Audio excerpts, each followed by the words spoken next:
আজকে কথা বলবো জীবনকে আমরা কিভাবে সুখময় করে তুলব। অনেক সময় আমরা এমন সমস্যার সম্মুখীন হই যেগুলো আপাত দৃষ্টিতে আমাদের হাতে যার কোনো সমাধান নেই, তখন তা মেনে নিতে পারাটাই হলো বুদ্ধিমানের কাজ। কিন্তু অনেক সময় আমরা তা পারি না, বরং সমাধানের ব্যর্থ চেষ্টা আমরা চালিয়ে যাই। যেমন অনেককে দেখবেন ড্রাইভিং করার সময় প্রচণ্ড রাগের বসে স্টিয়ারিংয়ে বারবার ঘুষি মারছে আর বলতেছে, উফ অসহ্য, সারাদিন কি জ্যাম। আবার কাউকে দেখবেন প্রচণ্ড বিরক্তি নিয়ে রাস্তা দিয়ে হেঁটে যায়, তার সঙ্গে যেন কেউ কথা বলার কোনো সুযোগ নেই। বিরক্ত হয়ে বারবার স্ফুট স্বরে বলতেছে, ধ্যাৎ, এত গরম, রাস্তা এমন কেন, রাস্তা ভাঙ্গা কেন, অনেক কথাই বলতে পারে। আর ঘটনাক্রমে যদি আপনার কর্মক্ষেত্রে এমন কেউ থাকে, তাহলে তো তার সাথে আপনার প্রতিদিন দেখা হবে, আর এই বিরক্তির ব্যাপারটা আপনি বুঝতে পারবেন। আপনি তার পাশে বসতে না বসতেই দেখবেন সে বলবে, ভাই এত কাজ, আজকে এত কিছু করা যায়, উফ কবে যে বেতন বাড়াবে। আর হ্যাঁ, এভাবেই জীবনকে উপভোগ করতে হবে। প্রতিকূল পরিস্থিতিতেও আপনার আমার আচরণ, আপনার আমার ব্যবহারে কেউ যেন কষ্ট না পায়, এই ব্যাপারে সতর্ক থাকতে হবে।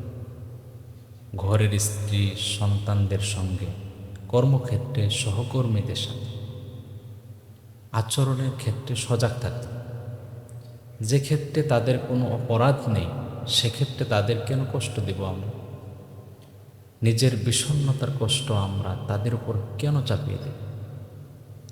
আর এমন একটা সমস্যা যার কোনো সমাধান তো কারো পক্ষে সম্ভব না, তাদের সঙ্গে এমন আচরণ করা যাবে না যার ফলে আপনাকে দেখলে বা আপনার কথা শুনলে অথবা স্মরণ হলেই তাদের দুঃখ কষ্টের কথা আবার স্মরণ হয়ে যাবে।